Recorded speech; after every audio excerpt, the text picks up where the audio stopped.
Christopher Columbus. I mean, it's a name we all know, right? We learned it in school. But the story we were told, well, let's just say it's not the whole picture. The real story of his voyages is way more complex, more dramatic, and a lot more controversial than you probably remember. It's a story about ambition, a massive miscalculation, and a collision of worlds that literally changed the planet forever. So let's peel back the layers and get into what really happened. Okay, so before we even get into the ships and the sailing, we have to talk about how people see him today. Because, wow, his legacy is a huge deal, and it is fiercely debated. And it really all boils down to this one simple question, doesn't it? Christopher Columbus, hero or villain? But, when it comes to history, it's almost never that black and white. So you're left with these two totally different narratives fighting it out. On one hand, you've got the celebrated explorer, this bold navigator who connected the world.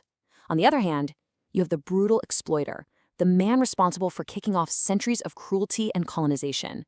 So what we're going to do now is dig into the history that fuels both of these views. To really get this, we've got to rewind way back. We're talking the 15th century. And you have to understand this was a time when all of Europe was in this frantic, mad dash for wealth and power. So here's the deal. Europe was desperate to get his hands on the riches of Asia. Think of it like this. Spices, silk, gold, that was basically the oil of its day. The problem was the overland routes were a no-go, controlled by the powerful Ottoman Empire. And their biggest rival, Portugal, was taking this super long way, slowly inching its way around Africa. So a new, faster route sailing west, man, that was the jackpot. And boom. This is where Columbus walks in with his radical, kind of audacious idea. He basically says, look, the world is round, right? So we can reach the east by sailing west. Now, most educated people at the time already knew the world was a sphere. The real issue was that Columbus got the math totally wrong. He thought the planet was way, way smaller than it actually is, which meant he thought Asia was just over the horizon. Yeah, because his math was so off. All the big players, Portugal, England, France, they all told him no thanks. But Spain was different. They were feeling ambitious, and they really wanted to get one up on Portugal. So they decided to roll the dice. In 1492, King Ferdinand and Queen Isabella finally gave him the green light. And that one yes from Spain changed everything. It kicked off not just one voyage, but 4 of them, and each one is its own wild story. But they all had the same mission: find that westward route to Asia. So let's talk about that first trip. It set sail on August 3rd, 1492. And honestly, it was a tiny operation. Just 3 little ships, the Santa María, the Pinta, and the Niña. I mean, think about that. They were sailing out into this massive, completely unknown Atlantic. It was a total leap of faith. Okay, so they're at sea for 2 long, tense months. And then, finally, land. It was an island in what we now call the Bahamas. But for Columbus, this was it. Mission accomplished. He was absolutely convinced he had reached the Indies, the islands off the coast of Asia. And that's why he called the native people Indios, a simple geographical mistake that ended up having centuries of devastating consequences. Now, check out the difference for the second voyage. It is just staggering. He goes back to Spain as this huge hero, right? So the next trip isn't 3 tiny ships. Oh no, it's a massive fleet. We're talking 17 ships and over 1,000 men. The goal had totally shifted. This wasn't just about exploring anymore. This was about colonization. You can almost think of his 4 voyages like a play in 4 acts. Act 1, the first voyage, that's all about discovery and triumph. Act 2, the second voyage, now we see conflict and the dark start of colonization. Act 3, things fall apart. There's rebellion, and Columbus himself gets arrested. And then Act 4, the last voyage. It's just this desperate final attempt to save his dream, but it ultimately ends in disappointment. Yeah, you heard that right. Arrested. It's an unbelievable reversal of fortune.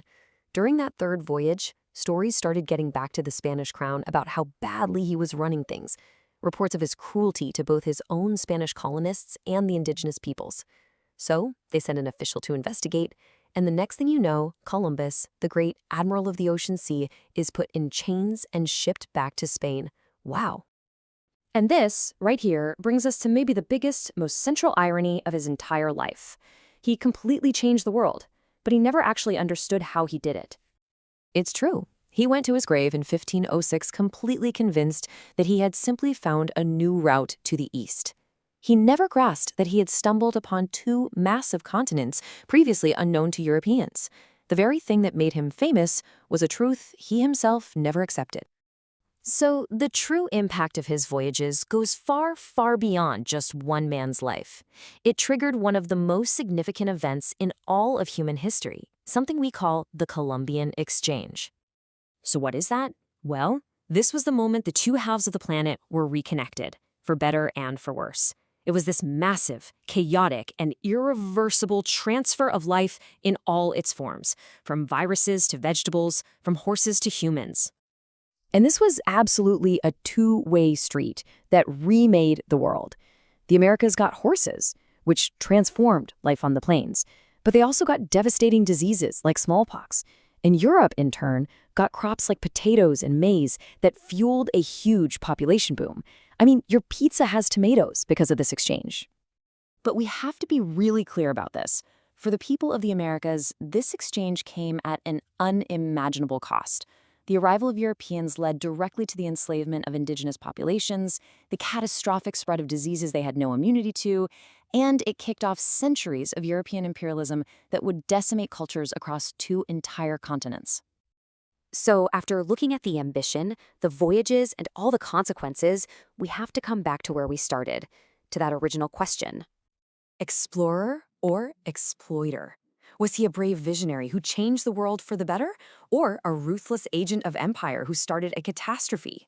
What's clear is that he was a complex man whose actions were, at the same time, world-changing and world-destroying. In the end, there really is no easy label. There's just the complicated truth.